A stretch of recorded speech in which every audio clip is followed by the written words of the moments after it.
سلام بنات، كيف دايرين؟ نتمنى تكونوا بخير وعلى خير ان شاء الله. اليوم فيديو جديد كوتي ساهل. نتمنى انكم تشاهدوا معايا الفيديو حتى الاخر. بريوش او القراش الخفافين كيجيو لذاذ بزاف وحتى السكر فيهم قليل.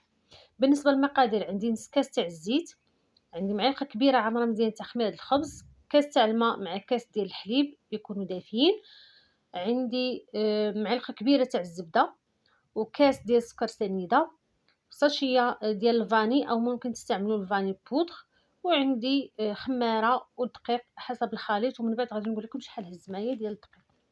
اول حاجه كندير هذاك الكاس تاع الماء مع الكاس تاع الحليب وهما دافيين، كنزيد عليهم كاس تاع سنيده، وكنزيد عليهم معلقه كبيره عامره مزيان تاع التخميره ديال الخبز، ونزيد عليهم كاس ديال الدقيق ابيض كنخلطهم بالطراب شويه.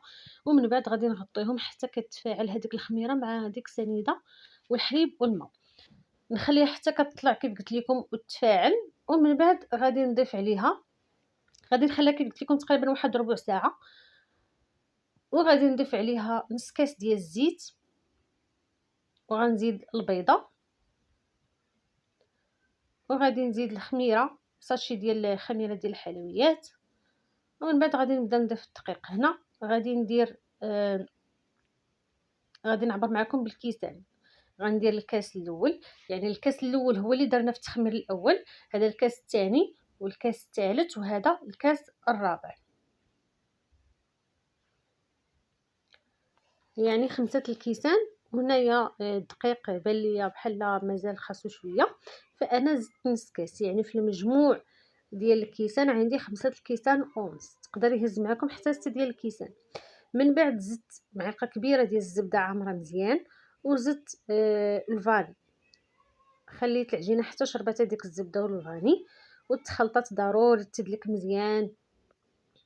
ونديرهم في واحد البول اللي دهنتها بشويه ديال الزيت وخليتها حتى كتخمر.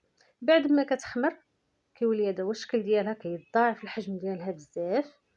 غنهبط هذاك الجهد تاع الخميره، ومن بعد غادي نديرها على شكل كرات. هنايا انا درت كرات متوسطين، ممكن ديروا كرات صغارين، انا ما بغيتش كرات صغار، بغيتهم متوسطين بحال كيف ما كنشوفوهم في الزنقه. غادي نديرهم كرات في الاول، ومن بعد غادي ناخذ قطعه ديال الشكلاط مورسو، يعني الحبه كامله، خديتها ودرتها وسط من هذيك الكره ديال العجينه وستفتهم في الطاوه.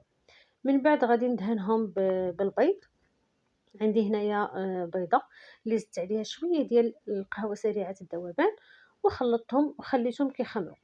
من بعد دخلتهم يطيبوا في الفران على عافيه مهيله، والفران كيكون سخون من قبل طبيعه الحال باش كيعطيونا نتيجه مزيانه. ضروري الفران يكون سخون من قبل مزيان.